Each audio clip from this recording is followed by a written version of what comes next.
Y acá estamos en Escuela de Gigantes.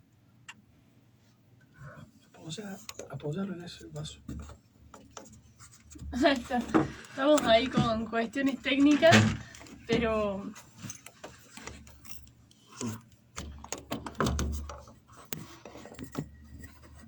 Ahí está. Bien. Ahí estamos ya por empezar la transmisión. Perfectamente. En Instagram nos pueden encontrar como @MarceloActisDana.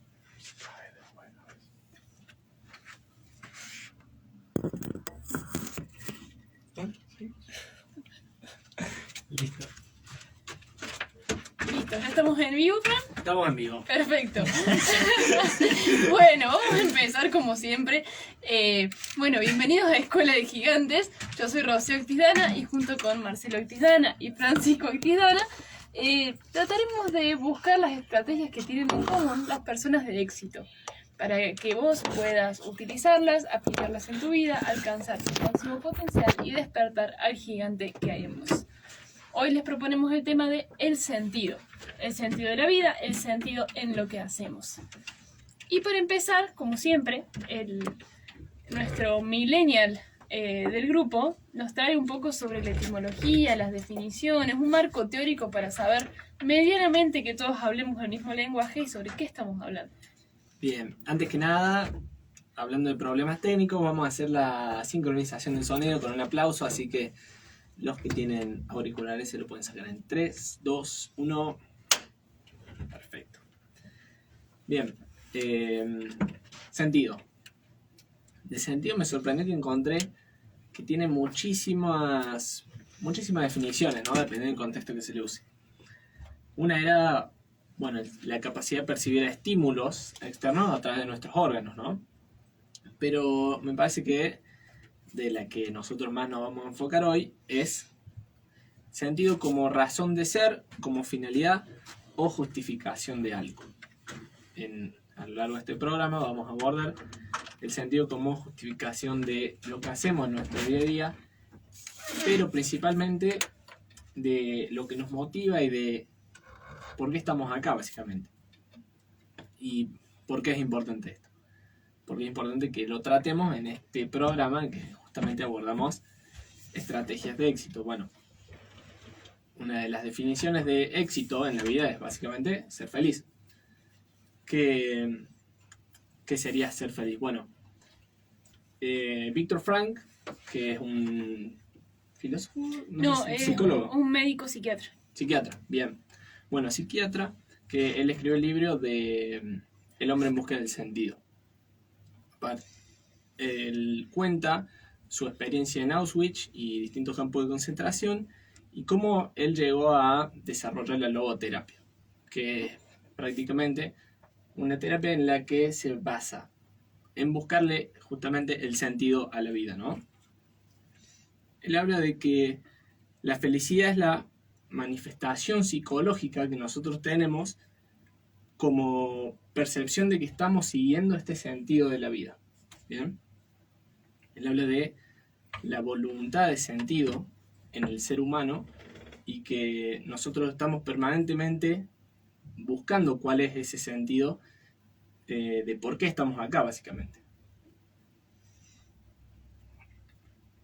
Bien, y esto es importante en realidad porque en los primeros programas, en el primer programa de hecho de este 2020, 2022, perdón. Sí, estamos. En el primer programa que volvimos a tocar el tema del éxito, hablamos de que muchas veces confundimos las cosas y consideramos el éxito como lo que la sociedad nos dice, lo que nosotros creímos que íbamos a ser feliz cuando lo alcancemos, y terminamos a veces enredados en nuestra vida pensando que el éxito tiene que ver con un montón de cuestiones externas o cuestiones que son ajenas a nosotros, y suele pasar que a veces llegamos a ese punto de lograr aquello que nos habíamos propuesto y no nos sentimos realmente ni felices ni plenos.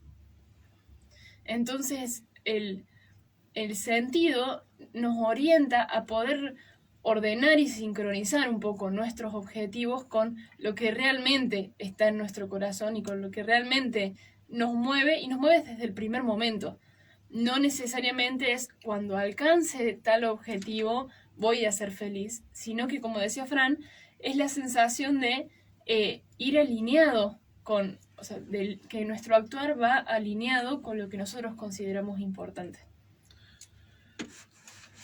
Bueno, con esta hermosa introducción, ¿por qué elegí la canción esta Rompecabezas de Amor?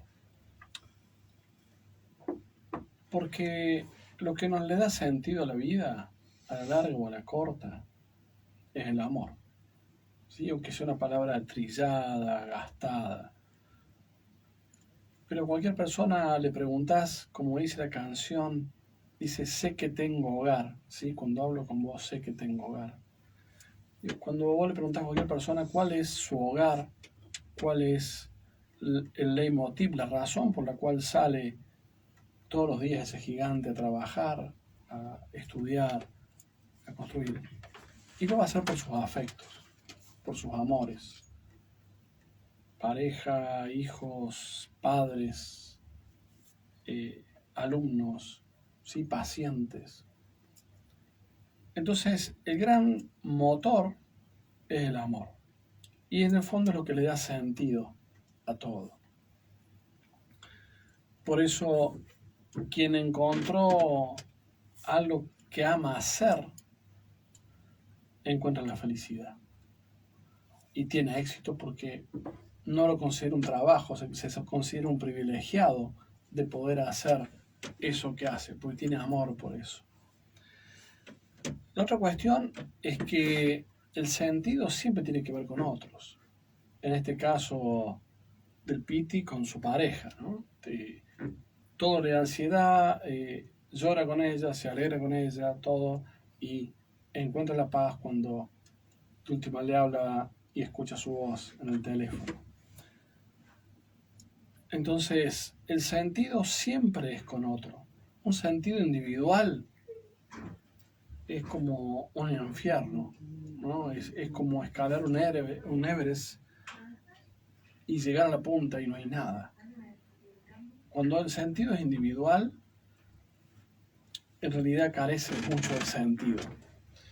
Siempre es con otro, es compartido, es un crecer o un compartir o no sé qué otros nombres darles, pero tiene que ver con esto y otros, y tiene que ver con el amor en sus múltiples facetas, porque no es lo mismo el amor por los hijos que por los padres, que por la pareja, que por las amistades, que por el trabajo. Pero en cada uno hay una cuota de amor puesta, y eso es lo que le da sentido, esto de caminos con corazón, ¿no? Como le decía don Juan a Castaneda, que lo único que tenía que mirar era si los caminos que transitaba tenían corazón o no tenían corazón. En parte respecto de esto, por el final, como siempre, ¿qué es lo que tengo? Una historia. Bien, así me gusta. Y también podemos empezar con una historia. Hay un libro hermoso de Hermann Hesse, Premio Nobel de Literatura, que es Siddhartha, donde él hace un relato sobre la vida imaginaria del Buda, de Siddhartha Gautama el Buda, pero bueno, un poco haciendo este lineamiento de quienes buscan un sentido trascendente, más allá, y es un poco la vida de dos amigos, uno de Siddhartha y su amigo, no me acuerdo el nombre, que dejan sus hogares, dejan sus casas en búsqueda de la iluminación. Poco tiempo después de tanto meditar, hacer esfuerzos y esto, Siddhartha entiende que no era su camino, el autosacrificio, todo ese proceso lastimoso en definitiva, que es la austeridad, ese modelo que siguió Buda, ¿no? Que era básicamente el ascetismo. En una época Buda comió un grano de arroz por día. Entonces el Siddhartha de Hesse deja ese camino y se viene al mundo. En el mundo empieza a ser comerciante y dice, bueno, acá el sentido de la vida es el dinero. Y se mete a hacer dinero y se da cuenta que tampoco encontró sentido al dinero, decide ir con la prostituta más reconocida de la zona, todo esto es el libro de Hermann Hesse, ¿no? Y le pide que le enseñe el arte del sexo y del amor, y bueno, y también está intentando aprender de todo eso, sin darse cuenta tiene un hijo con esta prostituta que realmente se enamora de él. Tampoco le bastó a Siddhartha eso, y termina yéndose de ahí, sintiéndose el hombre más fracasado del mundo, llega a un río, y ahí se queda con un barquero a trabajar con un barquero que cruzaba a la gente que iba y venía. Y ahí queda Siddhartha y con el paso de los años, ya siendo viejos, encuentra paz en ese trabajo y estando ahí al lado del río. Antes de eso estuvo a punto de intentó No me suicidarse. acordaba tanto. Antes de cuando llega al río, ya directamente estaba en un estado de angustia en el cual sentía que no podía ver hacia adelante y como que sentía que solo había encontrado dolor a lo largo de toda su vida. Entonces en eso se tira al río. Bueno, ahí él escucha el sonido del Om, de la creación, sale, y cuando sale se encuentra con este hombre que es el barquero, y a partir de ahí cambia su vida. Bueno, no me acordaba, lo leí 2 o 3 veces, pero hace mucho. Sí recuerdo que, bueno, él está ahí y en un momento viene esta prostituta, ya habiendo abandonado su trabajo, y hay como un diálogo, un cuestionamiento, es lo que yo recuerdo. Y en realidad ella le dice, tu problema es que nunca aprendiste a amar, nunca entregaste tu corazón. Y eso te hizo infeliz toda la vida. No sé si fue antes de suicidarse o después, pero bueno. Y digo, bueno, esa es la clave, ¿no? Todas sus búsquedas de Siddhartha fueron de voluntad, de mente, de ambición, o espiritual, o mundana, lo que sea, o de conocimiento, pero nunca pudo abrir su corazón y dar amor y poner su sentido y no buscarlo, sino darle él el sentido, que es un poco lo que plantea Víctor Frank. Vos tenés que darle sentido a la vida y no esperar que la vida le dé un sentido a tu existencia. Y que vienen 2 reflexiones, se encuentra con su amigo, que creo que seguía siendo monje, y bueno, ya al final de su vida, ella no había visto nunca más a sus padres, ni su mamá, ni hermanos, ni había vuelto nunca a su pueblo. Y supuestamente, como el gran premio del fin del libro de Siddhartha, de Hesse, es que encuentra como la paz y iluminación. Pero Bert Hellinger, que a mí me gusta más que como creador de las constelaciones familiares, sobre la cual he hecho un desarrollo muy superador, en base a PNL y otras cosas, me encanta como filósofo y teólogo, que es Hellinger, un ex sacerdote jesuita, y él dice, haciendo este relato de Siddhartha, me acordé hoy, recién me acordé, no lo traía en mi mente, dice, está bien, él encontró la paz y iluminación, pero valió la pena haber transitado toda una vida de dolor, de aislamiento y de ambición, para recién al final de su vida haber encontrado iluminación. Entonces a veces tenemos cielos e infiernos que tienen que ver con nuestras búsquedas de sentido. Las búsquedas de sentido están teñidas por estas locuras humanas, ¿no? De la conquista del éxito, o la conquista del dinero, o la conquista de lo que sea, y que está muy bueno ese anhelo de conquista, pero si no tiene, como le dijo esa mujer que lo amó tanto a Siddhartha, que le dio un hijo, si no sos capaz de entregar tu corazón, ¿de qué te sirvió todo lo que hiciste, ¿no? Entonces, bienvenidos con esta bonita historia, Escuela de Gigantes. Bien. Una de las cosas por las cuales también traemos esto es en el alto rendimiento, en el alto desarrollo personal. La neurociencia ha demostrado que personas que viven su vida con sentido tienen mucho mejor estado de salud que personas que no lo tienen. Ni hablar, por supuesto, de los estados emocionales. En eso el vivir con un sentido cambia drásticamente, reduce de manera abismal los estados de ansiedad, de depresión, de angustia, las ideas de suicidio. Todas estas cosas, cuando hay un sentido, en general no tienden a aparecer tan fácilmente. Pero más allá de eso, la salud física mejora. Hay menos tasas de Alzheimer y de demencias, nuestra inmunidad mejora, se favorece la resiliencia, y algo que ahora me está llamando la atención, en realidad yo lo leí y no me pareció para nada curioso, pero hablando de los caminos con corazón, es que las personas que viven la vida con sentido tienen tasas mucho más bajas de eventos cardíacos, tienen corazones más sanos, no tienen infarto, tienen estadísticamente mucho menor tasas de infartos y de problemas cardíacos. Entonces, esto de abrir el corazón y ponerlo en juego y ponerlo en el camino se manifiesta hasta en un nivel biológico de cómo tenemos esta protección. En nuestro cuerpo no pueden habitar quizás simultáneamente sensaciones agradables y desagradables, o al menos no de una forma estricta, siempre una predomina sobre la otra.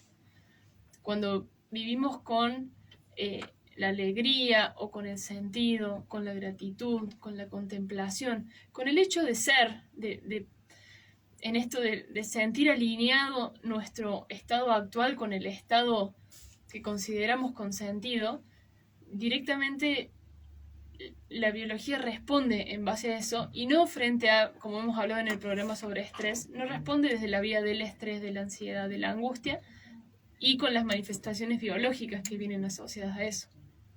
Sí, por eso también se dice que la logoterapia es una terapia empírica, porque está respaldada por todos datos numéricos al mismo tiempo.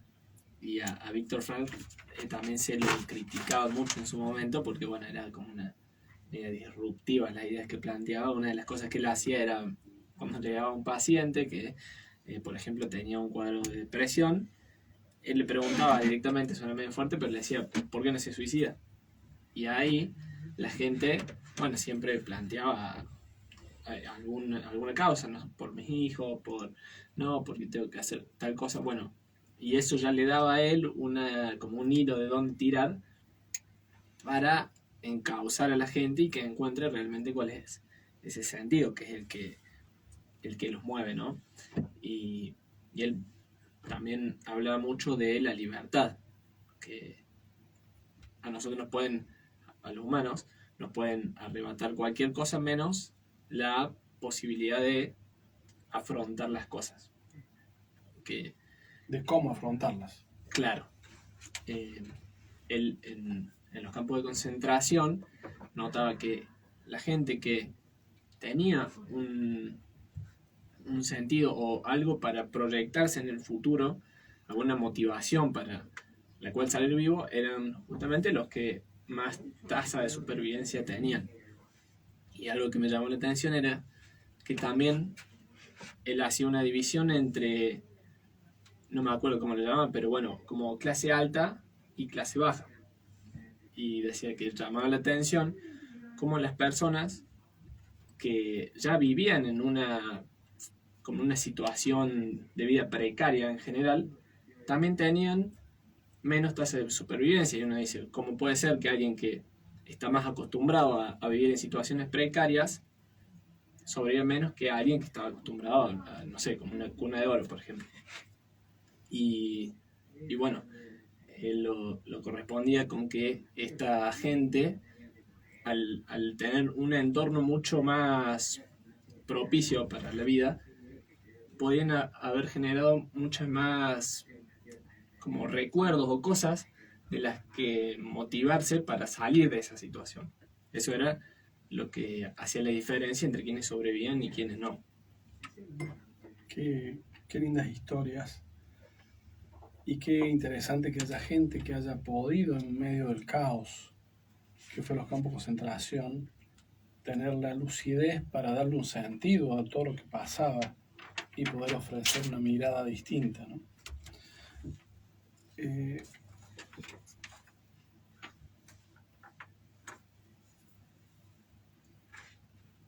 Yo creo que el sentido es el contenido de la vida, ¿no? Es el contenido. La vida son muchas cosas que hacemos, que planeamos, que trabajamos, pero el sentido es eso, ¿no? La esencia, la sustancia de la vida. Me pasaron dos cosas muy interesantes ahora cuando estuve dando este taller allá en Añatuya. Le mando un hermoso saludo a toda la gente de allá. Y en este taller de PNL transgeneracional pasó algo muy bello, muy fuerte, pero muy bello, de que vino una persona que estaba muy enferma y a su vez vino la hija, ambos sin saber, no se hablaban hace tiempo, no estaban en buena relación, digamos, ¿no? Bastante tiempo, y él estaba muy enfermo. Y ese reencuentro en el taller físico, no solo a través de una técnica de constelaciones, sino encontrarse sin tener planificado encontrarse, y ante esta enfermedad tan discapacitante que tenía este hombre, tuvo unos derrames cerebrales, estaba en silla de ruedas, te da la dimensión del tiempo y de las cosas, ¿no? Es decir, bueno, ¿y cuál es la esencia? ¿Cuál es el sentido de tanto avanzar en la vida sin poder detenerse a decir, bueno, ¿qué es lo más importante? ¿Qué es lo valioso de mi vida? Y otra persona que participó en el taller, que después tuvimos un trabajo personal, uno de sus problemas es que hacía 10 años no hablaba con su papá. Su papá se había portado bastante mal con ellos, digamos, y no hablaba, y su papá quería hablar con él. Varias veces, como para pedir disculpas, lo que sea, no hablaban. Hicimos un trabajo como de reconciliación con todo lo que había vivido esa persona en su vida y decidió que iba a hablar con su papá. Eso era un viernes. Tenía que viajar el sábado a la mañana, viajó, el lunes iba a hablar con su papá y el domingo falleció el papá. Entonces, digo, esto nos pone en perspectiva, ¿no? De decir, bueno, ¿cuál es el sentido de lo que estamos haciendo? ¿Qué es lo que vale más? ¿Qué es lo que vale menos? ¿En qué invertimos nuestro tiempo? Y cuando haces toda esta ecuación en estas dos personas, ¿sí? Lo más importante era el afecto, el amor, y que eso no hubiera quedado trunco. En el caso de ese papá con su hija, fue hermoso la reconciliación, el encuentro en ese taller. Y en este muchacho, bueno, creo que le sirvió mucho tener la predisposición a hablar con su papá. Pero no pudo hablar con su papá. Me hace acordar cuando murió John Lennon, que le preguntan a Paul McCartney qué sintió. Dijo, bueno, lo que más me siento en paz es que yo, antes de que yo muriera, estábamos en paz con él. Entonces, digo, hay una urgencia respecto del tiempo que nos exige estar enfocado en lo que es esencial, en lo que es el sentido. Siempre nos vamos a desviar, la vida está llena de trampas para desviarnos por un lado o por el otro, pero tenemos la posibilidad de volver, ¿no? al sentido profundo de nuestra vida. Bien, bien, y Marce, en realidad yo quería preguntarte, desde tu experiencia con PNL, por ahí, no sé si con las técnicas, yo veo mucho en el consultorio personas que por ahí han sufrido un evento muy doloroso en este momento, o una separación, o un duelo, y que no pueden, o se sienten culpables, han hecho algo y se sienten sumamente culpables y no pueden ver más allá de eso. Ahí es como que directamente pierden las ganas de hacer absolutamente todo, no pueden ver más allá, no pueden planificar un futuro, o a veces ya se sienten hasta viejos. No sé si desde PNL hay alguna estrategia, algún consejo, porque yo veo que, bueno, yo ayudo desde la perspectiva homeopática en ese caso, pero hay veces que vemos situaciones que creemos irremediables y creemos que nunca vamos a poder salir de ese lugar. Qué hermosa pregunta y qué profunda. En mi segundo libro, Pactos con la Vida, pongo una estrategia frente a eso. Cuando supuestamente estamos imposibilitados a lo mejor de subsanar ese error, ¿no? Como a lo mejor este chico que no, su papá murió y quedó tronco esa posibilidad de conversar con él. Ahí doy una estrategia para que cada uno pueda utilizar.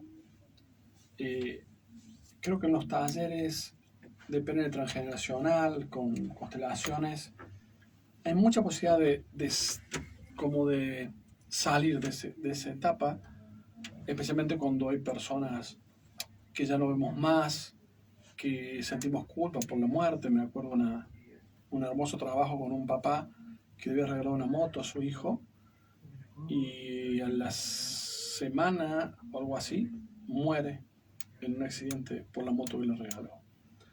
Y no se podía levantar de la cama.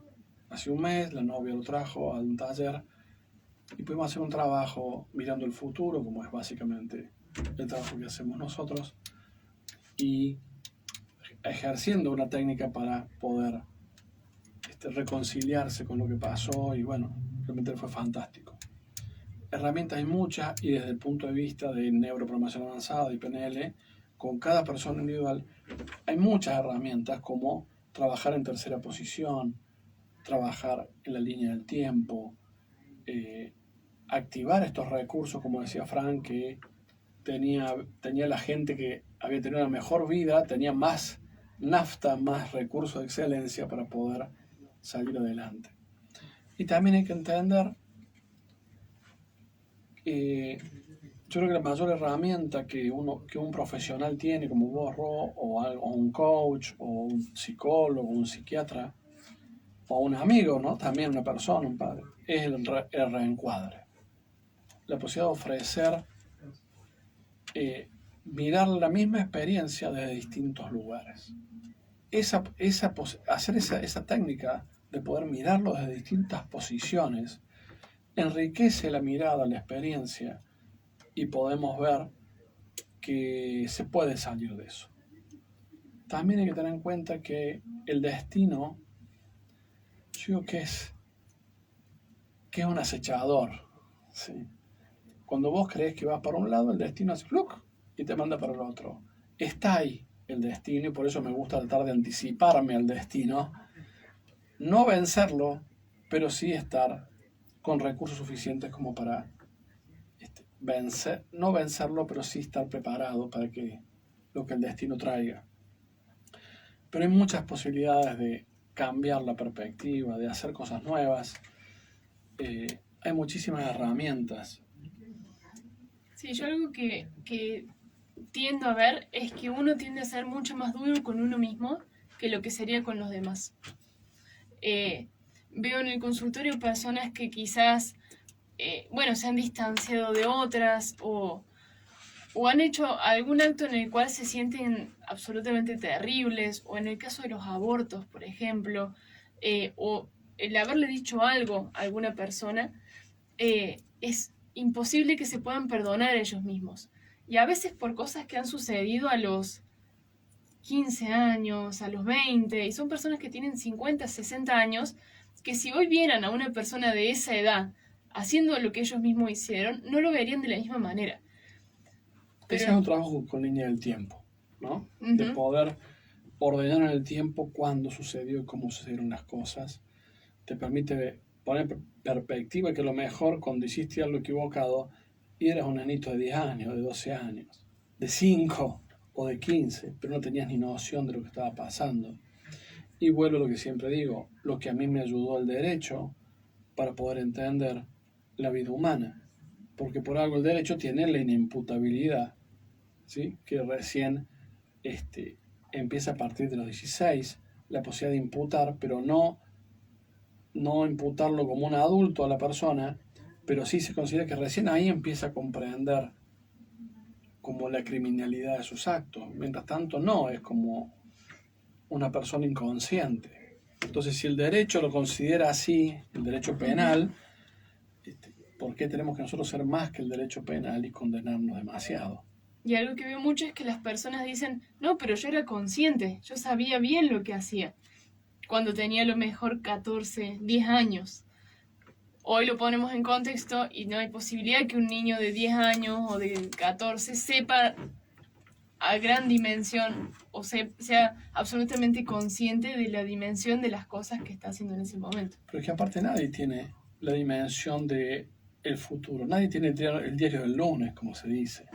Cuando actúas, a lo mejor si está mal esto o está bien, y actúas en función de eso creyendo que con los recursos que tenés, como el PNL, tomás la mejor decisión emocional, mental que podés en ese momento. Bueno, luego aparecen efectos colaterales que son muy complicados, pero también es como que a veces aparece un primer efecto terrible y después aparece otro efecto que lo terrible no era terrible, sino que era beneficioso. Y así como que va siguiendo un camino de zigzag la vida y uno no sabe mucho, ¿no? La verdad.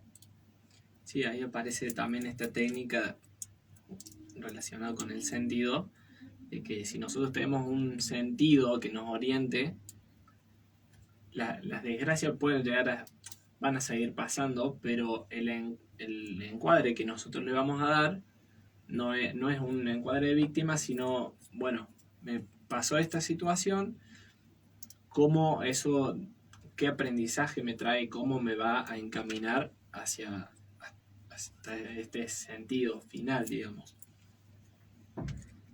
Y uno, cuando le encuentra un sentido a las cosas, puede soportar lo difícil. Si vamos a la guerra de Ucrania hoy, el pueblo ucraniano decían que ahora que tiran un montón de misiles iba a los refugios cantando el himno. Y bueno, y ese es el factor uno de los factores determinantes de la guerra, es que el pueblo ucraniano se resiste, bueno, porque es su tierra, le encuentra un sentido, hasta perder la vida o aguantar lo que sea, porque es su tierra, su país. Cosa que no le pasa al invasor nunca. Nunca el invasor en general puede sostener una guerra porque no es su tierra. Quiere volver, los soldados quieren volver a ver su familia, su historia, su vida. Entonces el sentido es determinante para soportar el dolor. Ahí con eso de la tierra me hiciste acordar de una cosa que leí que hacía una relación entre, bueno, los humanos y los sistemas en general. Que los humanos son en realidad un sistema de órganos que a la vez son un sistema de células. Eso pensando cada vez a nivel inferior. Y lo podemos pensar hacia un nivel superior. O sea, los humanos forman parte de un grupo familiar que forma parte de un grupo de ciudadanos y de ahí la humanidad después. Y si uno analiza todas las partes de un sistema, todas las partes funcionan en conjunto para aportar al sistema. Entonces creo que se relaciona con lo que vos decías al principio de el amor y de que el sentido siempre va hacia aportar a los otros.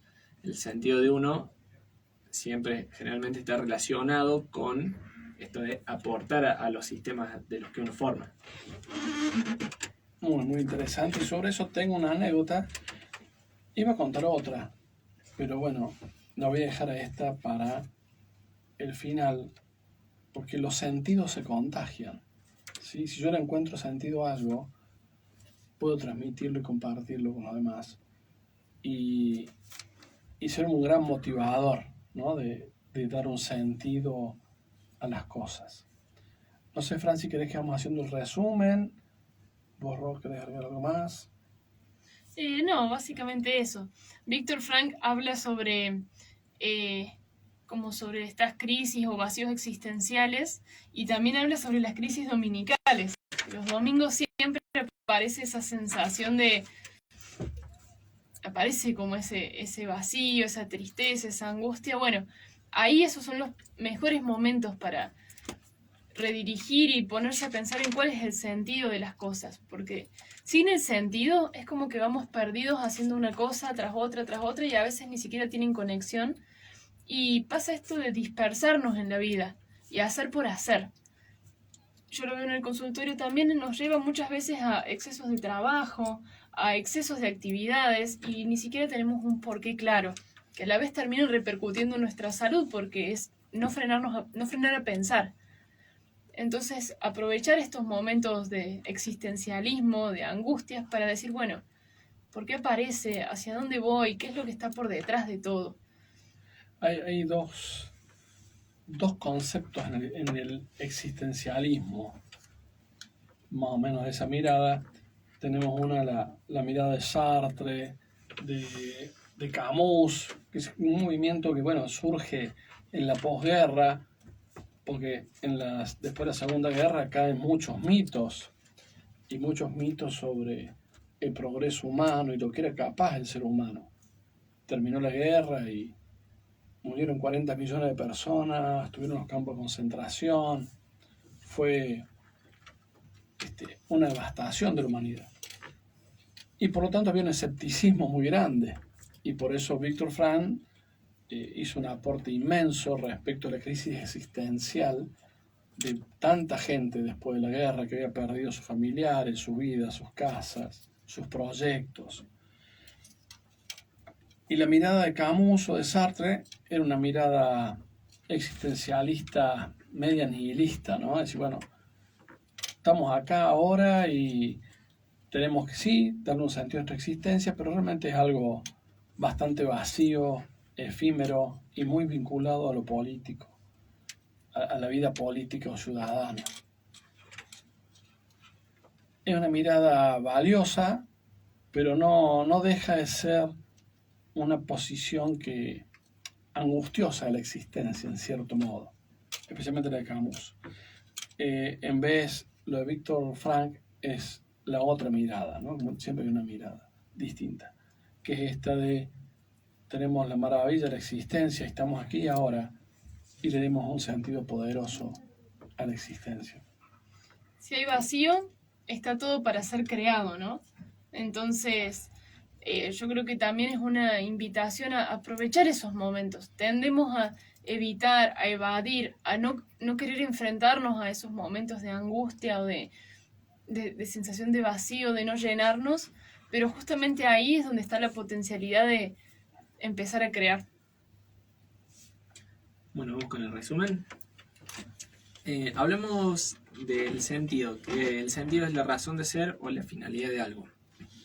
Nos orientamos más que nada no en la razón de por qué salimos a comprar pan, por qué hacemos la pequeña actividad del día, sino algo más profundo, sino la razón de nuestra existencia en general.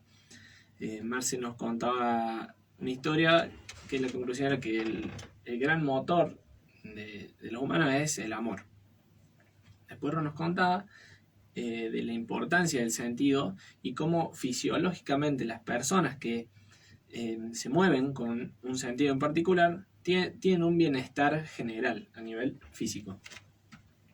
Después decíamos que el sentido es individual para cada uno, no individual de egoísta, sino en el sentido de que es particular para cada uno, nadie nos puede imponer un sentido en nuestra vida. Después decíamos, bueno, esto de los sistemas y que uno para estar pleno debe aportar al sistema de los que forma para sentir esta plenitud. Diferenciamos el placer de la felicidad, que el placer era como esto de satisfacer una necesidad, y la felicidad era la manifestación psicológica, se definía como la manifestación psicológica de sentir que estamos moviéndonos hacia este sentido. Y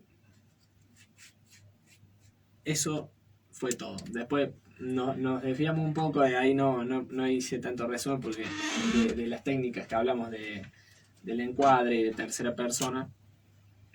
Pero bueno, las técnicas básicamente se resumían en lo que decimos siempre, es ser generoso con uno mismo. Bien, Fran, me había olvidado de nuestra frase emblema. A esta señorita maravillosa, médica, clínica, especialista en ortomolecular, nutrición, PINE, homeopatía, diabetes, la pueden encontrar en Más que Salud, en Instagram. Los domingos estamos en La Gula y el Arte, el programa de nuestro querido amigo Bruno Glaudo en Canal 10. también en Canal C, la pueden encontrar los lunes en el programa de Pato a la Mañana. En YouTube, en Actisdana, van a encontrar estos programas y en mi Instagram, Marcelo Actisdana. Y también estoy ya con Gabriel, otro miembro del equipo, licenciado en Educación Física, los martes y jueves en Show Sport de 14 a 15 horas. Y yo decía que los sentidos se comparten. Antes de eso los invito a seguir después en esta misma radio con Gastón y Dayana en Córdoba con Salud. Hermoso programa y hermosos amigos. Hay una historia de Víctor Frank que no está en general en casi ningún lado. Está en un pequeño librito que encontré de casualidad que se llama Lo que no está escrito en mis libros. Y hay una anécdota muy bella cuenta él de que una noche, tipo 12 de la noche, una de la mañana, lo llama una mujer, lo despierta y de repente una persona tan generosa, tan casi sobrehumana en algunos aspectos, pero no, era profundamente humano, lo llama y le dice que se quiere suicidar. En este contexto, volvemos a decir, ¿no?, de posguerra, devastación, crisis de humanidad. Y él se decide a hablar con esta señora y diciendo que por favor mantenga la vida, y le empieza a dar razones, está como hasta las 5 de la mañana, convenciéndola y prometiéndole a esta mujer, hasta que esta mujer le promete que no va a hacer nada y que lo va a ir a ver a su consultorio al otro día. Al otro día viene esta señora y se sienta y Víctor Frank le dice, bueno, le dice que está contento que haya ido, qué sé yo, y esta mujer se ataja y le dice, mire, nada, absolutamente nada de lo que usted me dijo a mí me sirvió. Nada. Pero yo me dije a mí misma, si este hombre es capaz de soportar una loca y desahuciada como yo, angustiada desde la 1 de la mañana hasta las 5 de la mañana, diciéndome que hay algún sentido en la vida, dice, es que este hombre seguramente tiene razón en lo que está diciendo, y quiero saber qué es lo que usted encontró para que pueda hacer lo que hizo conmigo, de estar 4 horas manteniéndome con vida. Y dice Víctor Frank que se queda contento porque tuvo una evolución, y en realidad él creyó que era su sabiduría psiquiátrica y en realidad era su generosidad humana. Así que el lema de este programa siempre es: sean generosos primero con ustedes y con los demás, y la vida va a empezar a sonreír desde muchos ámbitos, y también si sos generoso la abundancia aparece. Hermoso, Marce, muchas gracias. Gracias a los que están del otro lado, gracias a Fran, que está acá también. Llegamos hasta acá hoy con Escuela de Gigantes. Nos vemos, nos escuchamos el próximo jueves. Hasta la próxima.